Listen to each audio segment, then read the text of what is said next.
ہر معصوم کے لیے ایک تاریخ انہی سے مخصوص ہے، یا ولادت کی یا شہادت کی، لیکن جناب رسالت مآب کی دونوں تاریخیں تنہا نہیں ہیں، کسی نہ کسی فرد اہل بیت کے ساتھ ہے۔ اور سے سنیے گا، 17 ربیع الاول چھٹے امام کے ساتھ ہے، 28 صفر امام حسن مجتبیٰ کے ساتھ۔ آپ کی 17 ربیع الاول کی تاریخ اور 28 صفر، دو ہی تاریخیں، دونوں کسی نہ کسی فرد اہل بیت کے ساتھ۔ یعنی خدا پیغام کیا دے رہا ہے؟ میرے حبیب کو کبھی بھی ان کی آل سے جدا نہ کرنے کی کوشش کرنا، ہمیشہ جب بھی میرے حبیب کو یاد کرنا ان کی آل کے ساتھ یاد کرنا۔ حتیٰ ہمارے ہاں خود حبیب خدا نے منع کیا کہ خبردار کبھی مجھ پہ اکیلے درود نہ بھیجنا، جب بھی درود بھیجنا میری آل کو ساتھ شامل کرنا۔ لا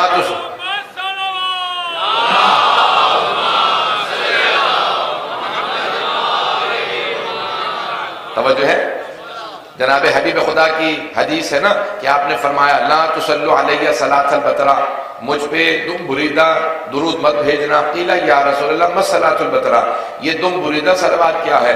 تو آپ نے فرمایا جہاں مجھ پہ درود بھیجو میری آل کو شامل نہ کرو۔ میرا دشمن ہمیشہ مجھے اب تک کہا کرتا تھا اللہ نے مجھے آل نصیب کی ہے، میری آل کو ہمیشہ میرے ساتھ درود میں شامل کرنا، کبھی نہ کہنا اللہم صلی علی محمد، ہمیشہ کہنا اللہم صلی علی محمد و آل محمد، آل کو ہمیشہ شامل رکھنا۔ جناب حبیب خدا کے 1000 سے زیادہ معجزات ہماری کتب تاریخ میں اور حدیث میں آئے ہیں، 1000 سے زیادہ معجزات جو آپ نے دکھائے ہیں، لیکن 24 معجزات رسول خدا کے جسد مطہر میں تھے۔ آپ کے جسم مبارک میں 24 معجزات تھے۔ میں کوشش کروں گا کہ آج صرف اور صرف ان معجزات میں سے چند معجزات پیش کروں۔ سننا پسند فرمائیں گے تمام حضرات؟ تو آپ کے سامنے صرف جناب رسالت مآب کے جو جسد مطہر میں معجزات ہیں وہ معجزات پیش کروں گا، اور پھر شہداء کربلا کے مصائب کو پیش کروں گا۔ 72 تابوت ہے، مجھے پورا احساس ہے کہ لوگ مصائب سننے دور دور سے آئے ہیں، تفصیل سے مصائب پیش کروں گا، لیکن چند جملے فضائل کے سن لیجیے۔ حبیب خدا کے بدن مبارک میں، جسم مبارک میں 24 معجزات ہیں۔ جو معجزات دکھائے وہ الگ ہیں، جو جسم مبارک میں تھے وہ 24 معجزات ہیں۔ بلند قامت سے بلند قامت آدمی جب رسول خدا کے سامنے آتا تھا تو سر سے لے کے گردن تک چھوٹا نظر آتا تھا۔ خالق کو یہ منظور نہیں تھا کوئی ان سے اونچا نظر آئے۔ تو اب حبیب خدا کا ایک معجزہ یہ تھا کہ بلند قامت سے بلند قامت آدمی ان سے چھوٹا نظر آتا، جہاں سے گزرتے تھے آپ کا سایہ نظر نہیں آتا تھا، سر پہ ہمیشہ ایک ابر رہا کرتا تھا۔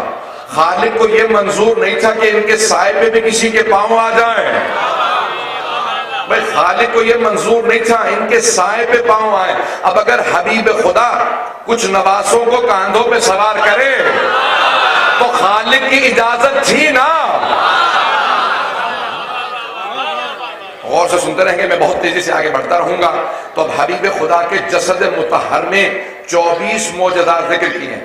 بعض اوقات کچے پہ چلتے تھے، ریت پہ مٹی پہ چلتے تھے، پائے مبارک کے نشان نہیں بنتے تھے، اور بعض اوقات چٹانوں پہ قدم مبارک رکھتے جاتے تھے، نشان بنتے جاتے تھے۔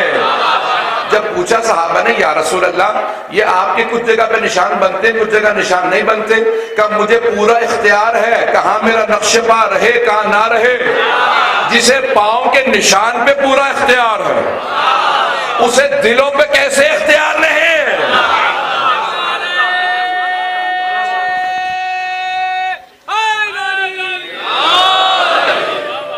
توجہ ہے ذرا نہیں گرامی۔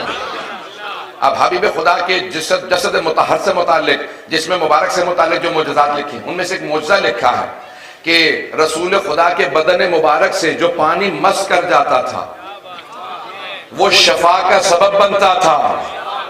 تو صحابہ کرام جب پیغمبر اسلام وضو کرتے تھے، پیغمبر کے بدن سے مس ہوا وضو کا پانی زمین پہ گرنے نہیں دیتے تھے۔ توجہ سے سنیے گا، جب پیغمبر اسلام وضو کرتے تو صحابہ اس پانی کو تبرکاً لے جایا کرتے تھے۔ جب پیغمبر وضو کرتے اس پانی کو زمین پہ نہیں گرنے دیتے تھے، تبرکاً وہ پانی گھر لے جاتے، بیماروں کو پلا دو اس سے شفا ہو جائے گی۔ تو تبرک کے منکروں کو بتا دو صحابہ تبرک کو مانتے تھے۔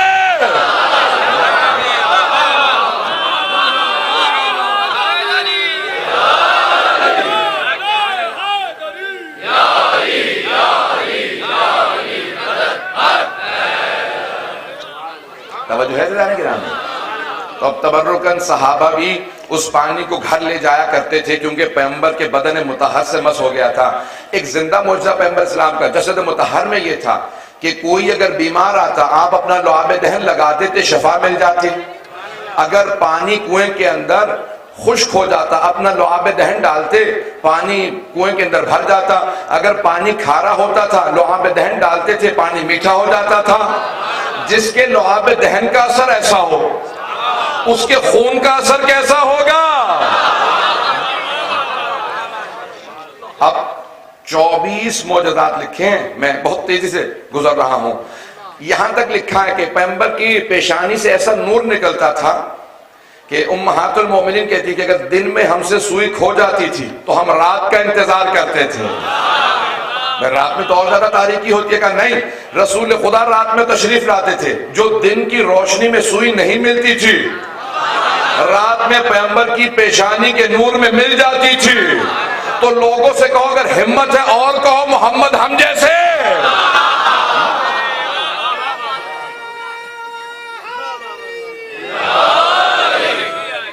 توجہ ہے زیادہ نہیں گرامی، تھوڑی سی دیر اور چلتے رہیں گے میرے ساتھ۔ یہ جسد مطہر میں معجزات حبیب خدا کے بتائے ہیں کہ جب جناب رسالت میں آپ چلتے تو تمام کے تمام مخلوقات، شجر، حدر، مدر، تمام کی تمام چیزیں جھک کے بتاتی کہ ہم تعظیم جانتے ہیں، حبیب خدا آ رہے ہیں۔ آپ کے سامنے درخت جھک جایا کرتے تھے، جہاں سے آپ گزرتے وہاں پہ درخت جھک جاتے تھے۔ جب آپ پتھروں کو ہاتھ پہ رکھتے تو وہ تسبیح کرنے لگتے۔ کچھ دیر کے لیے سنگریزوں کو ہاتھ پہ رکھتے، وہ کہتے سبحان اللہ، الحمدللہ، لا الہ الا اللہ، اللہ اکبر۔ سنگریزوں کو کچھ دیر کے لیے ہاتھ پہ اٹھاتے، وہ تسبیح کرتے تھے۔ اور جنہیں گود میں پالا ہو، اے مسلمانوں، یہ وہ پیغمبر ہیں جن کی ہاتھ پہ اگر پتھر بھی آ جائے تو تسبیح کرتا ہے۔ ان کی تعظیم تو کرو جنہیں پیغمبر نے پالا ہے۔ پیغمبر کے بہت سے معجزات لکھے ہیں، یہاں تک روایت میں الفاظ یہ ہیں، حق الیقین، بحار الانوار، اصول کافی کے کتابوں سے پیش کر رہا ہوں تاکہ ذہن میں شبہ نہ آئے۔ حبیب خدا کا ایک معجزہ یہ لکھا کہ جب تمام افراد سفر میں اکٹھے پیغمبر کے ساتھ چلتے تو جہاں پیغمبر سوتے تو لوگ دیکھ کے بتا دیتے تھے کہ یہ رسول خدا سو رہے ہیں، یہ محمد مصطفیٰ ہیں۔ جبکہ رسول خدا پورے بدن پہ چادر اوڑھ کے سوتے تھے، سر سے لے کے پاؤں تک پورا بدن ڈھانپ لیتے تھے، پھر بھی لوگ دیکھ کے بتا دیتے تھے یہ محمد مصطفیٰ سو رہے ہیں، دیکھ کے بتا دیتے تھے۔ لوگ پوچھتے کہ کیسے پہچانتے ہو؟ کہا کہ ہم دیکھ کے بتا دیتے ہیں کہ تمام افراد میں رسول خدا کون سے ہیں۔ کہا کیسے؟ کہا جب وہ چادر لیتے ہیں نا تو چادر لینے کے باوجود ان کے بدن سے نور چھن چھن کے نکلتا ہے۔ نہیں پہنچا سکا بات کو؟ سارے مجمع کی آخر تک توجہ ہو، جب پیغمبر سوتے تو ایک چادر سیاہ رنگ کی اوڑھ لیتے، چادر سے بھی نور چھن چھن کے نکلتا جس سے پتہ چلتا محمد مصطفیٰ سو رہے ہیں۔ تو مجھے کہہ لینے دے، اگر حبیب خدا کو شب ہجرت کسی کو اپنے بستر پہ سلانا ہو تو کسی ایسے کو سلائیں گے جس کے بدن سے ویسا نور نکلتا ہو۔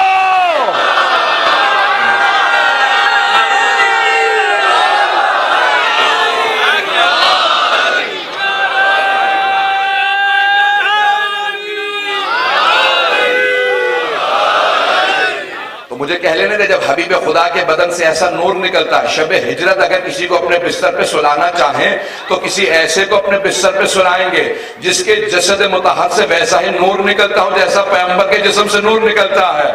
ایک اور بات کہہ لینے دے، وہ جو دیکھنے والے تھے وہ شیعہ نہیں تھے، جو شب ہجرت پیغمبر کے بستر کو دیکھ رہے تھے جب امیر المومنین سو رہے تھے، وہ شیعہ نہیں تھے، قریش کے سرداروں کے نمائندے تھے۔ بار بار جھانک کے دیکھتے، کہہ دیتے ابھی محمد سو رہے ہیں۔ بھائی 19-20 کا فرق نہیں تھا نور میں، وولٹیج میں بھی فرق نہیں تھا۔ بھائی ان کا نور زیادہ، ان کا کم، پتہ نہیں توجہ ہے یا نہیں۔ بہت سے لوگ پتہ نہیں کیا کچھ کہہ جاتے ہیں، رسول خدا کا قد بڑا تھا، علی کا قد چھوٹا تھا، اسے کہنا تو کیمرہ لے کے وہیں کھڑا تھا۔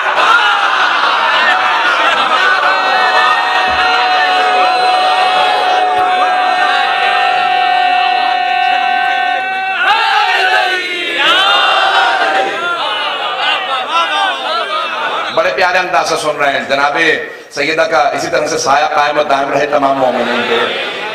سنیں گے عزیزان گرامی، وہ مشرکین بار بار دیکھتے اور یہی کہتے کہ نہیں ابھی محمد سو رہے ہیں۔ دیکھنے والے مسلمان نہیں تھے، مومن نہیں تھے، علی کے شیعہ نہیں تھے، لیکن دیکھ کے یہی کہتے تھے نور وہی ہے، اس کے نور کی شعائیں بتا رہی ہیں۔ تو حبیب خدا نے جناب امیر کو بستر پہ سلایا، وقت نہیں کہ تفصیل میں جا سکوں، لیکن واحد میرے مولا ہے کہ جب ایک مرتبہ تمام کے تمام مشرکین کے نمائندگان نے 40 لوگوں کے 40 قبیلوں کے نمائندگان نے فیصلہ کر رکھا تھا کہ جیسے صبح ہوگی میں ایک آدمی کا چادر اتاروں گا، سب نیزے مار دینا۔ ایک مرتبہ چادر ہٹی، نیزے چلنا چاہتے تھے، ایک آدمی نے کہا رک جاؤ، یہ محمد نہیں علی ہے۔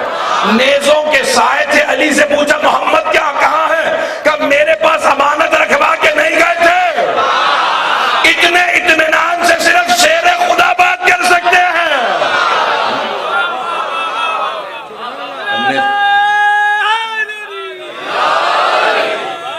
24 معجزات کو پیش کرو، اشارہ کرتے ہوئے آگے بڑھ رہا ہوں۔ ایک اور معجزہ یہ لکھا ہے کہ رسول خدا کے جسم مبارک سے خاص خوشبو آتی تھی، جہاں سے گزرتے تھے 1 سے 2 دن تک مشرکین کفار سونگ کے بتاتے تھے یہاں سے محمد گزرے ہوں گے۔ کسی عطر میں ایسی خوشبو نہیں تھی جیسے ان کے جسد سے آتی تھی۔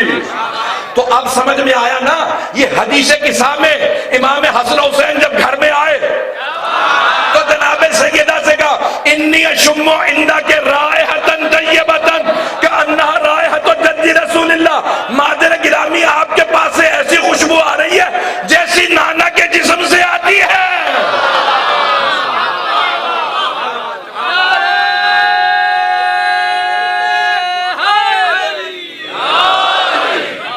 توجہ ہے جانے کے نا، یہ حبیب خدا کا جسد مبارک ہے۔ اب تمام کے تمام ائمہ میں وہی صفات ہونی چاہیے نا، رسول خدا کے 12 اوصیاء میں وہی صفات ہونی چاہیے جو حبیب خدا میں ہیں۔ میں 2 جملے کہہ کے آگے بڑھوں گا، پھر انشاءاللہ دوبارہ اس نتیجے کو آپ کو سامنے لاؤں گا۔ جسد مطہر میں یہ معجزات ہیں، جسم مبارک میں معجزات ہیں۔ رسول خدا کے بدن سے خاص خوشبو آتی تھی، یہاں تک تاریخ کے الفاظ ہیں کہ صحابہ رسول خدا سے سوال کرتے یا رسول خدا اس مقام پہ بے انتہا کیڑے مکوڑے ہیں، حشرات الارض ہیں، مچھر مکھیاں ہیں، ہمارے سب پہ یہ مچھر مکھیاں بیٹھتے ہیں، یہ آپ کو کیوں تنگ نہیں کرتے؟ کہ میرے چاروں طرف ایک حصار ہے، یہ میرے قریب نہیں آتے، انہیں بھی پتا تھا کہاں بیٹھنا ہے۔ بات واضح ہو رہی ہے، اگر بات پہنچ رہی ہو۔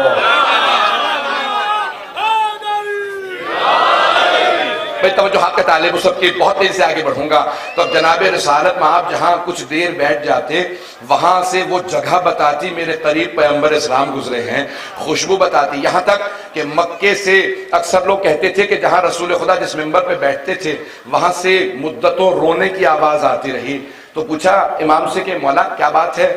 تو جناب امیر نے کہا کہ یہ ممبر رسول خدا کو یاد کرتا ہے، یعنی مخلوقات کو احساس تھا کہ ہم پہ حبیب خدا ہمارے قریب سے گزرے۔ جس جانور پہ سوار ہوتے تھے وہ راہور ہو جاتا تھا، بوڑھا نہیں ہوتا تھا۔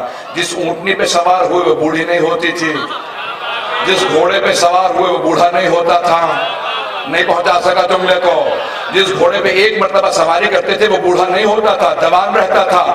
اب اگر کوئی اعتراض کرے نا کہ اوسط عمر جو ہے ایک گھوڑے کی 40 سال ہوتی ہے، تو پیغمبر کا گھوڑا کیسے کربلا میں ہو سکتا ہے؟ بتا دینا حبیب خدا کا زندہ معجزہ تھا، جس سواری پہ ایک مرتبہ سوار ہوتے وہ جوان رہا کرتی تھی۔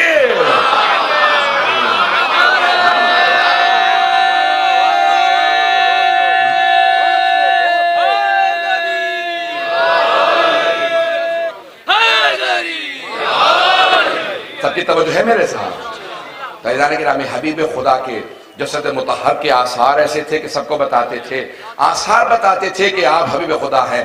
اب سنیے گا، 2 اور معجزات پیش کروں گا اور اس کے بعد پھر دیکھوں گا کہ آگے بڑھ سکتا ہوں۔ آپ حضرات کی توجہ کے میرے ساتھ رہے۔ تو روایت کے الفاظ ہیں کہ جناب رسالت میں ازواج جب دیکھتی رسول خدا کو تو چہرہ بتاتا، ایک رسول خدا کی پشت پہ مہر نبوت تھا، کچھ نے لکھا داہنے بازو پہ تھا، کچھ نے کہا نہیں خاتم النبیین لکھا تھا۔ تو ایک صحابی رسول ہیں، جب رسول خدا نے خطبہ غدیر کے آخر میں کہا کہ اگر میں نے کبھی کسی پہ ظلم کیا ہو تو آج مجھ سے بدلہ لے لے۔ توجہ ہے؟ سنیں گے، مکمل کر دو بات کو۔ تو پیغمبر اسلام نے صحابہ کے مجمع میں اعلان کیا اگر میں نے کبھی آج تک کسی پہ ظلم کیا ہو تو آج مجھ سے بدلہ لے لے، آج کے بعد سے مجھے نہ پاؤ گے۔ تو ایک صحابی کھڑے ہو گئے، یا رسول خدا آپ نے ایک مرتبہ مجھے چابک مارا تھا، آپ نے فرمایا مجھے نہیں یاد پڑتا میں نے آج تک کبھی کسی پہ ظلم کیا ہو۔ کہا نہیں یا رسول خدا، آپ نے میری پشت پہ تازیانہ مارا تھا، تو آپ نے کسی دوسرے صحابی سے کہا اسے تازیانہ دے دو، کہا آؤ آگے بڑھو میری پشت پہ تازیانہ مار دو۔ کہا نہیں یا رسول اللہ، اس وقت میری پشت پہ کپڑا نہیں تھا، آپ اگر اپنا کرتا ہٹا دیں، پیغمبر اسلام نے کہا کہ میرے کرتے کو ہٹا دو۔ جیسے کرتا ہٹایا وہ صحابی جھکے، جھکنے کے بعد کمر کے بوسے دینا شروع کیے، مہر نبوت کو چوما، پیچھے ہٹنے کے بعد کہا مجھے معاف کر دیجئے گا یا رسول اللہ، میں نے جھوٹ بولا تھا، آپ نے کبھی مجھے تازیانہ نہیں مارا، میں صرف آپ کے پشت کی زیارت کرنا چاہتا تھا، چومنا چاہتا تھا، اس لیے جھوٹ بولا تھا۔ تو جو زیارت کے منکر ہیں ان سب سے کہہ دینا صحابہ تو جھوٹ بول کے بھی زیارت کو جائز سمجھتے تھے۔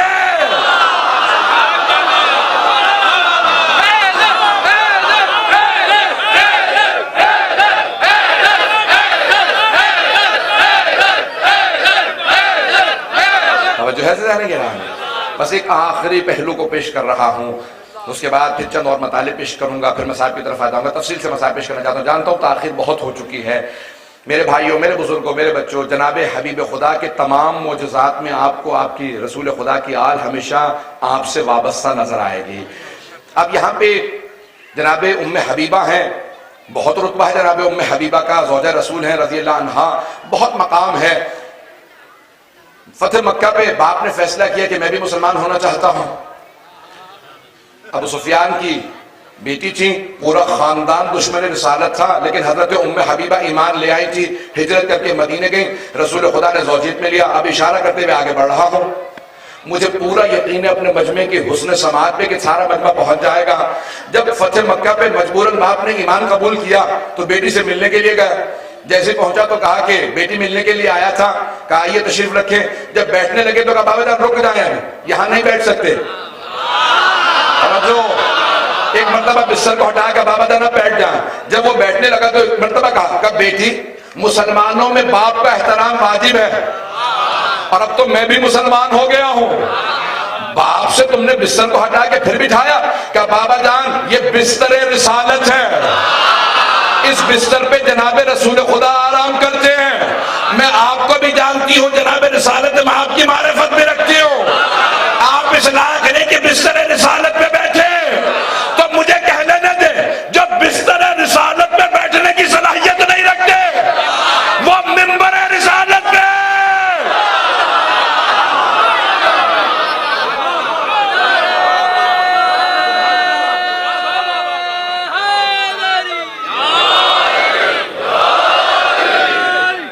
جناب سیدہ اسی طرح سے سلامت رکھے تمام مومنین کو۔ یقین معنی پڑھنے کا بہت ہی کر رہا ہے، لیکن جانتا ہوں کہ جس اثرات سے کہاں کہاں تک لوگ کھڑے ہیں، آپ حضرات کا جناب سیدہ آنا قبول فرمائیں۔ اب سنیں گے بہت سے لوگوں نے جناب رسالت میں آپ سے متعلق لکھا ہے نا کہ بھائیوں نے ہمارے کہ اللہ نے وہ تمام چیزیں، ہمارا نظریہ یہ ہے کہ اللہ نے جتنے معجزات سارے انبیاء کو دیے تھے، وہ سارے جتنے معجزات تھے اس سے زیادہ جناب رسالت میں آپ کو معجزات تھے، اس سے زیادہ جناب ختمی مرتبہ کے پاس معجزات تھے۔ لیکن بعض مسلمانوں نے یہ لکھا کہ جناب رسالت میں آپ کو اللہ نے شہادت نہیں دی۔ ہمارا نظریہ یہ نہیں ہے، ہمارا یہ ہے کہ یہ 14 معصومین یا تلوار سے یا زہر سے شہید کیے جاتے ہیں۔ اب اس کی تفصیل میں نہیں جاؤں گا، لیکن ان کا نظریہ یہ ہے، وہ کہتے ہیں کہ نہیں، اللہ نے جناب رسالت میں آپ کو شہادت نہیں دی، جبکہ بہت سے انبیاء شہید ہیں۔ سن رہے ہیں سب لوگ غور سے؟ ہے تو جو آخر تک سارے مجمع کی میرے ساتھ۔